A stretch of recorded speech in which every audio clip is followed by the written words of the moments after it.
All right, so the next thing I want to do is create a quick nav bar, which I think is the last really big feature that we need for this type of app. So let's go ahead and add a new reusable element here. The element name is going to be called navbar, and we're not going to clone from anything. We're just going to create a new reusable element. For navbar, double click on that. Layout, it's going to be a column. Let's just say the default builder width is 1,000. Min height, let's just say 50.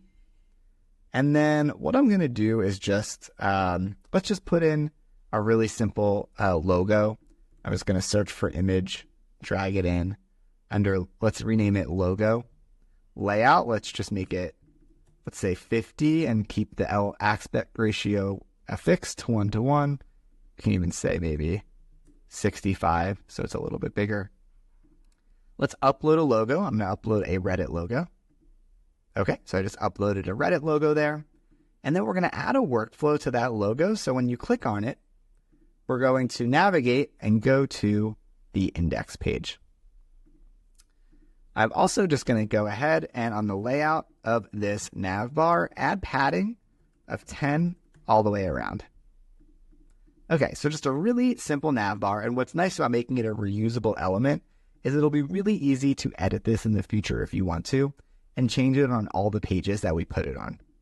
So now let's add it to our pages. So let's go to the index first. I'm just going to drag the nav bar all the way at the top.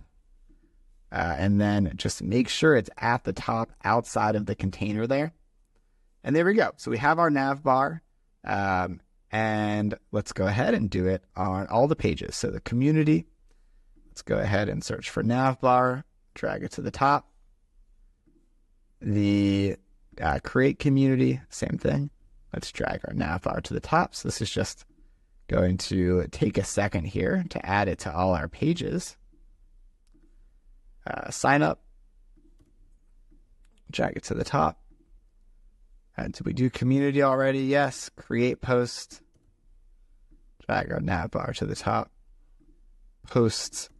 Drag our navbar to the top. And that's everything we need to do. Okay. So that's really nice. So if we go back now to our app, so I'll go from the index page and preview it and refresh. So now we have our navbar, which is great. So now if I click into this post, for example, and I want to go back to the home page, I can just click that logo there at the top. All right, awesome. To get access to the full tutorial on how to build a Reddit clone using Bubble, go to nocode.mba or click the link in the description. You'll also be able to access other tutorials on how to build with no-code tools, so click that link in the description now.